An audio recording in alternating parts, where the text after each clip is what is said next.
Hi everyone, welcome. My name is Esther Eckhart and this is Claire and she's from New York. And today I would like to show you just 2 poses to help you focus. Whether you need to be able to focus to study for exams or anything else in life, this will just help. So we start with a restorative Baddha Konasana. So you can see how Claire is lying on a bolster. So at home, if you have a bolster, that's wonderful. If you don't have a bolster, just a few pillows of your couch, stacking up underneath your back will be great. Blankets, anything you can think of. Make sure your head is a little bit higher. So there's a bit of extra height under your head. In this pose, it's about being comfortable, not about where can I get the most stretch. That's why I have put blocks underneath her thighs to support her. So everything can relax. Nothing has to hold. The inner thighs become soft, the groins become soft. Her chest is nice and open and she's totally supported in a comfortable position. Even if you have at home a little iPad, to put that on your eyes could be absolutely wonderful to bring even more relaxation. I do this a lot as well before I go to bed, if my head is a little bit spinning, or any time during the day that I need to just come back to myself a little bit. It's just a wonderful pose, so just relax, breathe here. And you can be in this pose for 5 minutes, 10 minutes, 15 minutes. And it's also a wonderful pose to bring a lot of energy into your pelvic area, lower belly. So sometimes I get questions about women wanting to increase their fertility. This is your pose. I hope I don't scare you with that, Claire, but anyway, so that's just a nice extra thing to know, because this whole area relaxes and the energy can start to flow through it. Okay. Now I know you can probably stay here forever, but I'm going to show you the next pose to do to help you focus, which is tree pose. So Claire, you can bring the knees together and roll onto your side to come off. Good. We can just leave this here for the moment. So you can stand up. Yeah. And stand on the mat. And just find your balance here. Yeah. So you ground your feet. You hug the muscles to the bones. You draw the lower belly in slightly. And you draw the tailbone down. Yes, and you lift your heart. But your lower ribs stay soft. That's perfect. Good. So for tree pose, you want to find center. Yeah. And then you're going to bring the weight a little onto your right. Let's start with the left. Bring the weight a little bit onto the left foot.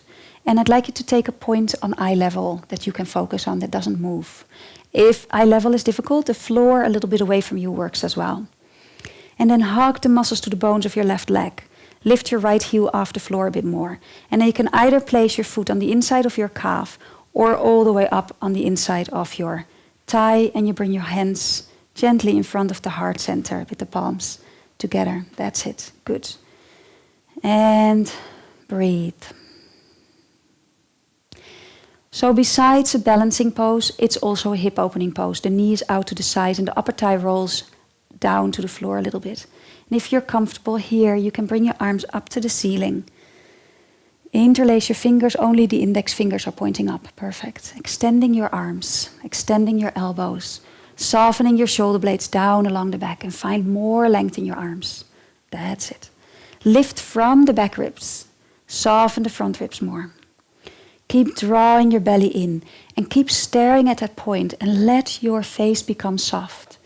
So you're really absorbed in that point of focus.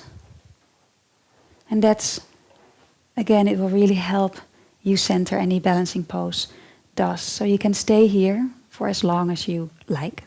But Claire, you can gently on the outward bring your hands back in front of your heart or down sidewards. And then releasing your leg down. Perfect. And then we do the other side. So first you find balance again.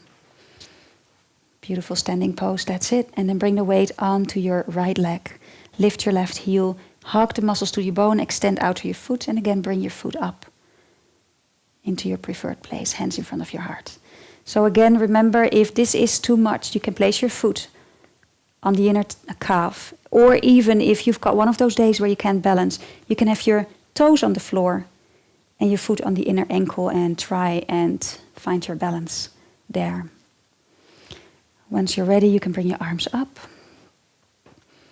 Interlace the fingers except for the index fingers and extend your arms. Find length through the elbows, keeping your shoulders on the back, keeping your belly strong and your lower ribs in a bit and lifting from the back ribs. Good. And turn the upper thigh out. That's it. Stay with the breath. And you keep staring at that point. So eventually you can end up with a little bit of a tunnel vision. And again, that can be just lovely. Softening your facial muscles. Allowing that tunnel vision to happen if it does. Forgetting about everything else. Just being with your breath. Being with this moment. And again, staying here at home for as long as you feel good. You can gently come out when you're ready. Bring your hands down first and your leg. Perfect. Good. Okay, thank you, Claire. And I hope you enjoyed this. These two poses will definitely settle you, center you, and focus you for anything you need to do after. Thank you for joining us. Namaste.